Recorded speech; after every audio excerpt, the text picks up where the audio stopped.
மாபெரும் செயல் வீரர் கூட்டத்தில் தலைவர் அனுமதியோடு இந்த நல்ல நிகழ்ச்சியை துவங்கி வைக்கிற நல்ல வாய்ப்பை தந்தமைக்கு கோடான கோடி நன்றி மலர்களை அவருக்கு நான் தெரிவித்துக் கொள்கிறேன். ஒரு அரசியல் வரலாற்றில் 50 ஆண்டு காலத்திற்கு பிறகு ஒரு புதிய முகத்தை, எதிர்கால தமிழகத்தை ஆளப்போகிற வெற்றி கழகத்துடைய தலைவருடைய இணைந்து இந்த பணிகளை ஆற்றுகிற நல்ல வாய்ப்பை எனக்கு தந்திருக்கிறார்கள். இங்கே பார்க்கின்ற போது எல்லோரும் கையிலே விசிலை வைத்துக் கொண்டிருக்கிறீர்கள். ஆனால் நாளை காவல்துறை கூட விசிலை வைக்க முடியாத சூழ்நிலை ஏற்படும். அதை போலதான் பேருந்திலே பயணம் செய்கிற போது கண்டக்டர் விசில் அடிக்க மாட்டார்கள் என்ற நிலையும் உருவாகும்.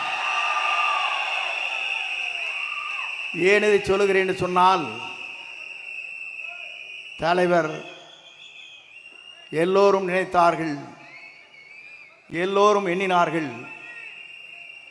அவரை பொறுத்தவரையிலும் திரைப்படத்திலே அவர் ஹீரோ அல்ல, தமிழ்நாட்டின் எதிர்காலத்தினுடைய ஹீரோ என்பதை நாட்டு மக்கள் ஏற்றுக்கொண்டிருக்கிறார்கள். இங்கே கரையொலியை பார்க்கிறேன். 2 நாட்களுக்கு முன்னாலே நிகழ்ச்சி நடைபெற்றது. அங்கே பார்க்கின்ற போது 1000 ரூபாய் ஒரு ஆளுக்கு. தொலைதூரத்திலே வந்த தாய்மார்கள் தூங்கிக் கொண்டிருந்தார்கள். இவர் வீரமாக பேசினார்கள். திராவிட முன்னேற்ற கழகத்தை வீழ்த்துவோம் என்று குரல் கொடுத்தார்கள். ஒருத்தர் கைதட்டல. ஆனால் திராவிட முன்னேற்ற கழகத்தை வீழ்த்தக்கூடிய ஒரே தளபதி நம்முடைய தளபதி தான்.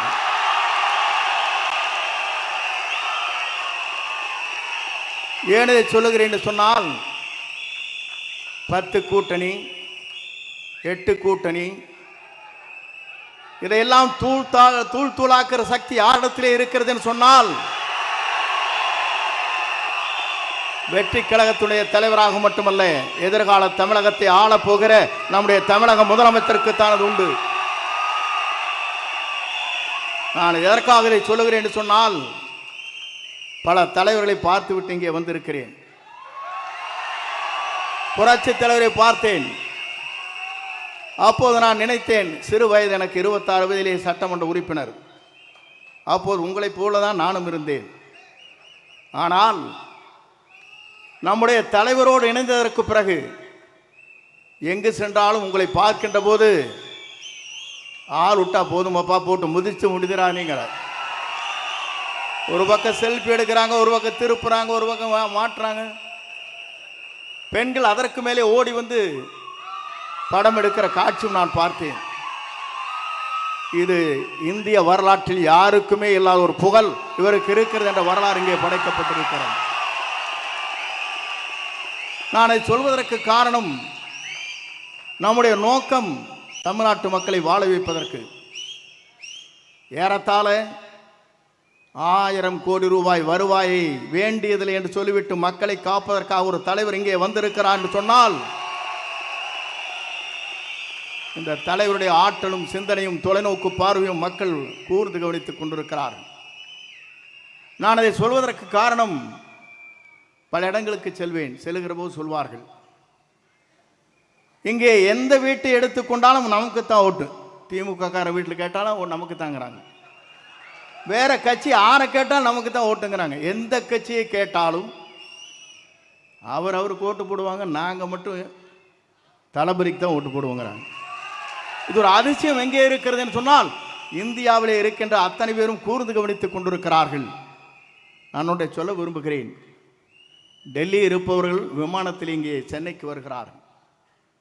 டெல்லியில் இருக்கிற இங்கே இருக்கிற துரித ரயிலில் இங்கே சென்னைக்கு வர முடியும், காரிலும் வர முடியும். ஆனால் செல்லுகின்ற பாதை எதுவாக இருந்தாலும் சென்னை என்ற இடத்தை நோக்கி மக்கள் வருகிற வரலாறு தமிழ்நாட்டிலே படைக்கப்படுகிற ஒரே தலைவர் நம்முடைய தளபதி என்பதை நான் இந்த நேரத்தை கோடிட்டு காட்ட விரும்புகிறேன். எல்லோரும் சொன்னார்கள், இஸ்லாமிய பெருமக்கள் சொல்வார்கள், இறைவனிடம் கையேந்துங்கள், அவனை இல்லை என்று சொல்வதாக. இந்து மதம் சொல்லும், கேட்பதை கொடுப்பவனை கிஸ்ஸா கிஸ்ஸா என்று சொல்லும். அதே போல கிறிஸ்தவ மதத்தை சார்ந்தவர் சொல்வார்கள், தட்டுங்கள் திறக்கப்படும், கேளுங்கள் கொடுக்கப்படும் என்று சொல்வார்கள். ஆனால் கேட்காமலே கொடுக்கக்கூடிய ஒரு தலைவர் தமிழ்நாட்டில் இனி தோன்ற போகிறார். அவர்தான் தமிழ் மண்ணிலே முதலமைச்சராக வரப்போகிறார். அந்த வரலாறு படைக்கிற காலம்தான். எல்லோரும் நினைத்தார்கள் 10 கட்சியின் கூட்டணி அசைத்து விட முடியுமான்னு நினைக்கிறார்கள். எல்லோரும் ஆடி போய் நிற்கிறார்கள். ஏனென்று சொன்னால் ஒருவர் புதிதாக தோன்றியிருக்கிறார். அந்த இரு கட்சியிலும் இருக்கின்ற தலைவர்களே அல்ல. ஏனென்று சொன்னால் தலைமை என்பது வேறு. ஆனால் இன்று இருக்கிற தலைமை ஆடி போய் நிற்கிறது. எப்போது இவர் வெளிவந்தாலும் சரி, இவரை தமிழ்நாட்டு மக்கள் முதலமைச்சர் ஆக்கியே தீர்வோம் என்ற சூழலை ஏற்று பணியாற்றி கொண்டிருக்கிறார்கள். இங்கே வந்திருக்கிற செயல் வீரர்களுக்கு தெரியும், எல்லோருக்கும் தெரியும், நாட்டு மக்களுக்கு தெரியும். நாளை தமிழகத்தை, நல்லாட்சியை தமிழகத்தில் நடத்தக்கூடிய ஆற்றலும் சிந்தனையும் தொலைநோக்கு பார்வையும் மனிதநேயமுக்கும் ஜாதி மத பேதமற்ற சமுதாயத்தை தமிழகத்திலே உருவாக்கக்கூடிய ஒரே தலைவர் நம்முடைய தளபதி மட்டும்தான் என்ற நிலை உருவாக்கப்பட்டிருக்கிறது. ஆகவே நீங்கள் கவலைப்பட தேவையில்லை. எந்த சக்தியாலும் தமிழ்நாட்டில் இனி நம்மை தடுத்து நிறுத்த முடியாது.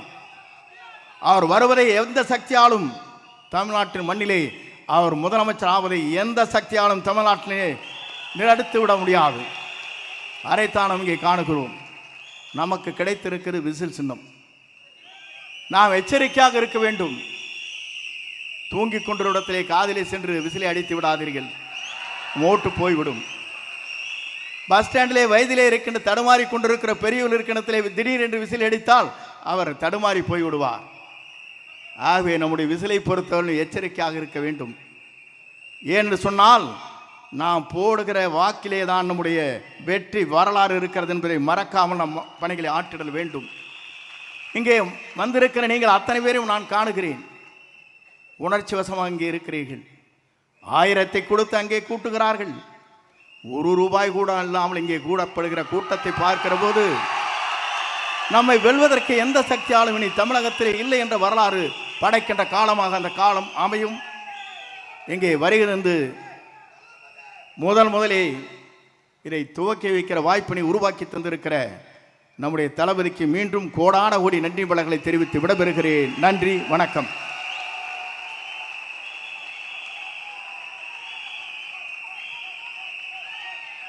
நன்றி அண்ணா.